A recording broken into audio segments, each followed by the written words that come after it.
Hello दोस्तों, स्वागत है आपका अपने यूट्यूब चैनल रोमो में। आज हम लोग देखेंगे क्लास 9th के NCERT मैथ बुक का एक्सरसाइज 1.2 का क्वेश्चन नंबर फर्स्ट और क्वेश्चन नंबर सेकेंड। तो सबसे पहले हम लोग क्वेश्चन नंबर फर्स्ट को देखेंगे। सबसे पहले तो क्वेश्चन नंबर फर्स्ट है, सो कहता है कि नीचे दिए गए कथन सत्य है यानी कि सही है या गलत है, उसका कारण के साथ हम लोग को उत्तर देना है। तो सबसे पहले जो पहला क्वेश्चन है सो क्या है, प्रत्येक अपरिमेय संख्या एक वास्तविक संख्या होती है। क्या प्रत्येक जो है अपरिमेय संख्या सो एक वास्तविक संख्या होती है? तो सबसे पहले आप यहाँ पे देखिए, क्या प्रत्येक वास्तविक संख्या होती है? तो अपरिमेय संख्या है तो माने, लेकिन आप वास्तविक संख्या किसे कहते हैं? तो सबसे पहले आप यहाँ पे समझ लीजिए, वास्तविक संख्या तो वैसे संख्या जो परिमेय और अपरिमेय के मेल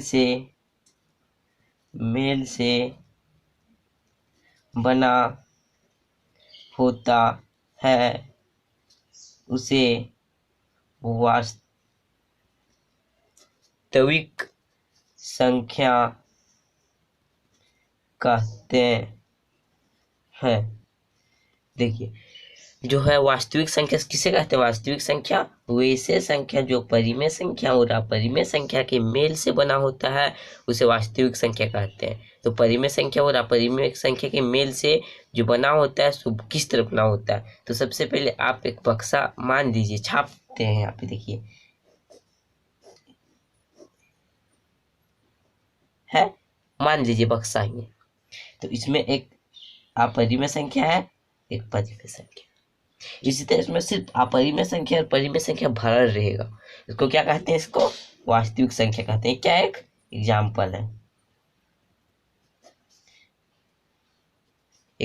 है जिसमें दो ने खूब मने रहेगा, 9 रहेगा, √9 रहेगा, √17 रहेगा, √19 रहेगा, √21 रहेगा, √27 रहेगा, 5 रहेगा, 6 रहेगा। इसे क्या कहते हैं? वास्तविक संख्या कहते हैं। इसमें परिमेय संख्या और अपरिमेय संख्या क्या रहता है? दोनों रहता है, पूरा फुल रहता है दोनों। तो यहाँ पे क्या कि प्रत्येक अपरिमेय संख्या वास्तविक संख्या हो सकती है। तो जितना भी अपरिमेय संख्या है सो ये बक्से में होगा, यानी कि जितना भी अपरिमेय संख्या सो क्या होगा? एक वास्तविक संख्या होगा। तो फिर हम लोग इसमें उत्तर में क्या लिखेंगे? तो उत्तर में हम लोग को लिखना है कि यह सत्य है, यह सत्य है। सत्य यानी कि क्या है? सही है। सही है तो क्यों सही है? क्योंकि सभी अपरिमेय संख्या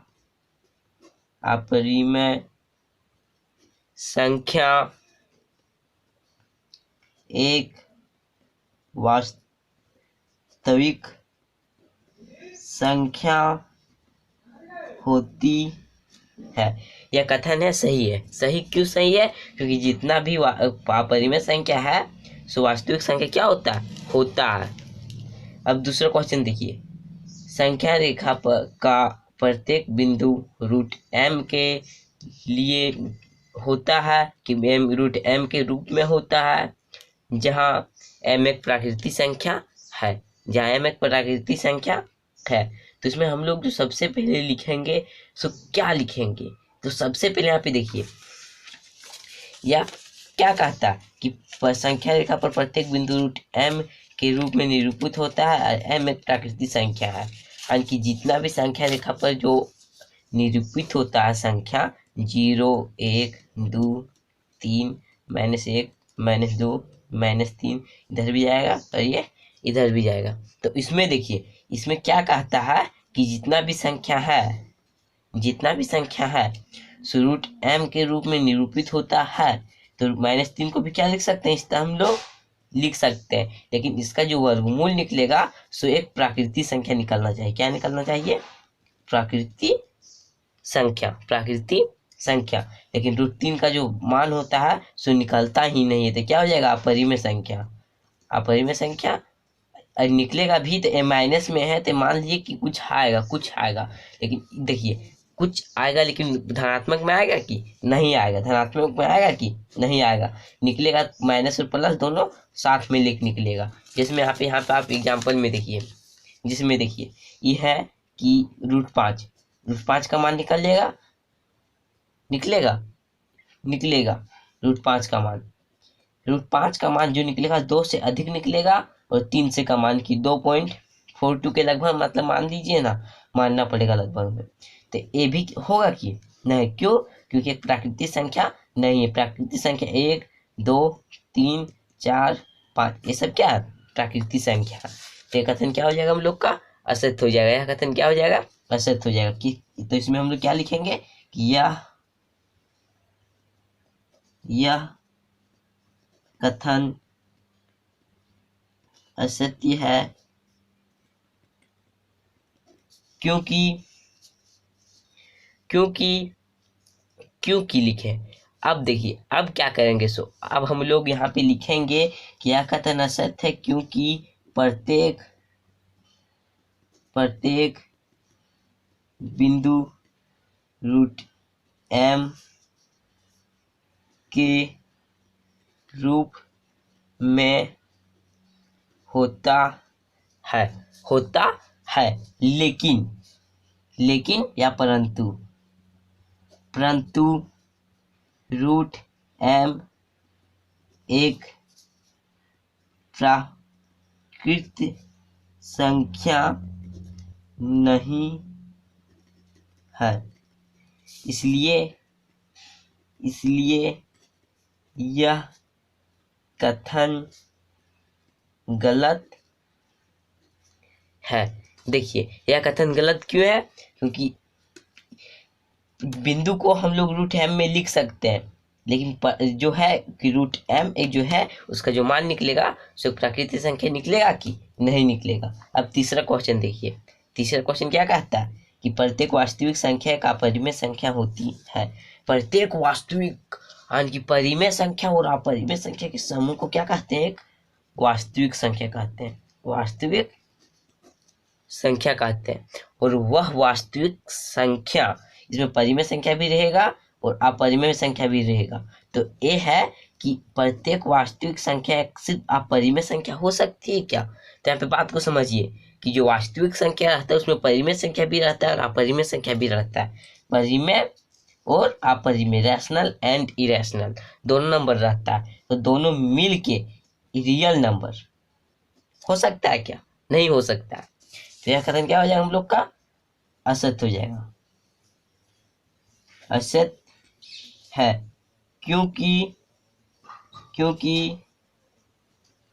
प्रत्येक वास्तविक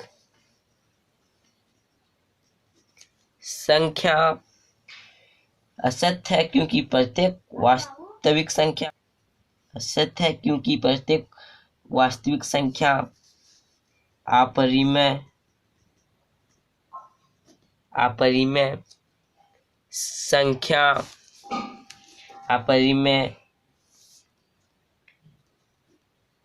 संख्या हो सकती ही नहीं है। क्यों नहीं हो सकती है, कि जो वास्तविक संख्या बनता है सो परिमेय संख्या और अपरिमेय संख्या दोनों मिलाकर बनाता है।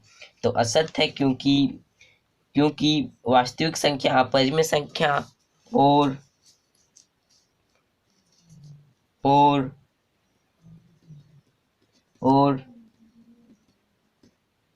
परिमेय संख्या के मेल से बनता है। देखिए एक कथन सत्य हो सकता है कब, कि इसमें अगर परिमेय संख्या नहीं रहता तब, लेकिन इसमें परिमेय संख्या है इसलिए यह कथन हम लोग का असत्य हो जाएगा। क्योंकि जितना भी परिमेय संख्या है सो अपरिमेय संख्या हो सकता है क्या, नहीं हो सकता, नहीं हो सकता। ये क्या हो जाएगा हम लोग का आंसर। अब देखिए अब जो हम लोग का क्वेश्चन नंबर 2 है सो है क्या सभी धनात्मक पूर्णांकों के वर्गमूल अपरिमेय संख्या होता है, और नहीं तो एक ऐसा वर्गमूल का उदाहरण दीजिए जिसका जो है सो एक परिमेय संख्या उसका वर्गमूल है। तो देखिए, क्या सभी धनात्मक पूर्णांकों के वर्गमूल, यानी कि जितना भी संख्या है उसका जो वर्गमूल निकलता है सो क्या निकलता है, सो अपरिमेय संख्या निकलता है। जैसे में रूट नौ का मान कितना निकलता है, रूट 9 का, तो इस तरह निकालेंगे 3 गुना 3, इसका कितना निकलेगा 3। तो क्या कहता है कि जितना भी सभी है सो सभी का मान जो निकलता है सो उस निकलता है अपरिमेय संख्या में निकलता है। तो देखिए एक क्या है, संख्या है, इसका मान किस में निकला, धनात्मक में निकला। रूट 9 परिमेय संख्या में हो गया है, 4 का मान कितना निकलेगा 2, और 2 भी क्या है, परिमेय संख्या है। यह कथन हम लोग का असत्य हो जाएगा, क्योंकि जितना भी है धनात्मक पूर्णांकों के वर्गमूल है सो अपरिमेय संख्या नहीं निकलता है। और एग्जाम्पल में हम लोग क्या दे सकते हैं कि रूट 9 बराबर 3, रूट 4 बराबर 5, इस तरह जो है रूट 5 जो हम लोग का मन करता है लिख देंगे। तो हम लोग लिखेंगे कि यह कथन गलत है। देखिए, यह कथन है सो गलत है। क्यों गलत है, क्योंकि सभी धनात्मक पूर्णांकों का वर्गमूल अपरिमेय संख्या नहीं होता है। जैसे देखिए क्या कि जितना भी संख्या है उसका जो वर्गमूल है सो अपरिमेय संख्या निकलता है कि नहीं। ये मान लेंगे कि कुछ कुछ निकल सकता है नाक के बराबर, लेकिन सब निकलेगा कि नहीं निकलेगा। जैसे रूट 9 बराबर 3, रूट 4 बराबर 2, रूट 25 बराबर 5 इत्यादि। ये क्या हो जाएगा हम लोग का आंसर। तो यह वीडियो आपको कैसा लगा कमेंट सेक्शन में जरूर लिखें। Thanks for watching my videos.